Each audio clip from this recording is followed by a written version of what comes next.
When people think of mermaids, the first thing that usually comes to mind is a beautiful girl with the upper body of a human and the tail of a marine animal. Some may even think of a certain 1989 Disney film with dancing lobsters and singing fish. But the truth is, once you get past all of the cliches and the stereotypes, the existence of a humanoid aquatic creature that we have yet to discover really isn't that far-fetched. According to the National Oceanic and Atmospheric Administration, or NOAA, 95% of the world's oceans remain unexplored, which means we haven't even come close to discovering all of the life that is hidden beneath the sea. Is it possible that these creatures really could exist somewhere other than in fairy tales? Let's find out by taking a look at the top 3 most convincing arguments for the existence of mermaids. As always, thank you for liking, commenting, and subscribing. Number 3. The Columbus Sightings. Needless to say, Christopher Columbus is best known in history books for discovering the land that we now call America. But throughout his journey to the New World, Columbus recorded some truly bizarre and unexplainable discoveries in his journal, including descriptions of what sounds an awful lot like mermaids. Columbus wrote that he and his men witnessed strange-looking aquatic creatures with the upper body of a human and the lower body of a fish.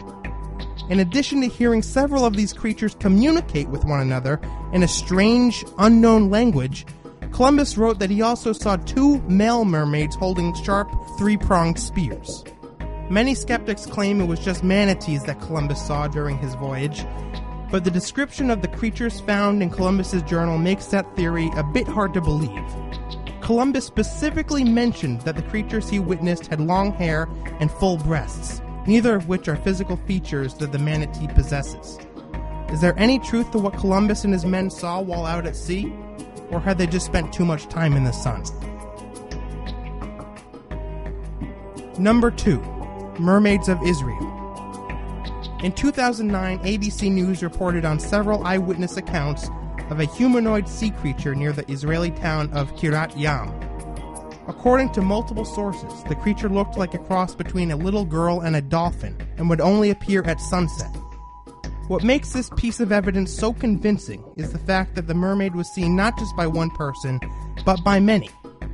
Nati Zilberman, a local council spokesman, said, quote, "People are telling us they are sure they have seen the mermaid, and they are all independent of each other."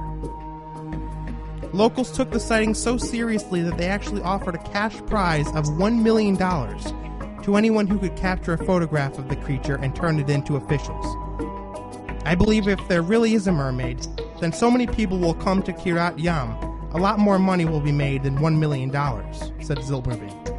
Regardless of whether or not the creature spotted by the people of Kiryat Yam was a real-life mermaid, the fact remains that something mysterious was seen emerging from the waves off the shore of Israel. Was it some kind of human-fish hybrid that was intentionally trying to be discovered? Or was it nothing more than imaginations run amok? Tell us what you think in the comments. Number 1. The Aquatic Ape Theory. If the Aquatic Ape Theory doesn't make you at least consider the possibility of humanoid creatures living beneath the sea, then nothing will. This theory states that millions of years ago, a colony of apes slowly began adapting to life by the sea, feeding off of clams, crabs, and even fish that they could manage to grab in shallow waters. Over hundreds of thousands of years, these apes slowly began to evolve, eventually developing gills, webbed fingers, and dolphin-like tails. The size of their eyes grew significantly so that they would be able to see through the darkness of the ocean, and they learned how to fashion spears and use them to hunt fish.